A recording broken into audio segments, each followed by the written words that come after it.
Praise the lord. ఆత్మీయులందరికీ శుభాలు, వందనాలు. ప్రియ దైవబిడ్డలారా, చిన్న మాట.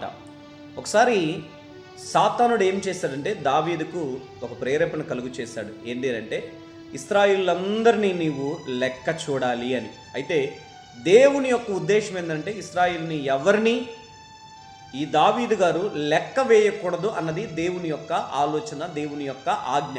అయితే ఆ సమయములో దావీదుకి ఒక ప్రేరేపణ కలుగు చేశాడు సాతానుడు. ఏంటి అంటే నీవు దేవుని మాట వినకుండా ఇశ్రాయేలులందరినీ నువ్వు లెక్క చేయాలి అని చెప్పి, ఎన్నిక చేయాలి, కౌంట్ చేయాలి. అయితే ఆ ప్రేరేపణకు లోబడిపోయాడు దావీదు. తర్వాత దేవుని శిక్షణ పొందాడు.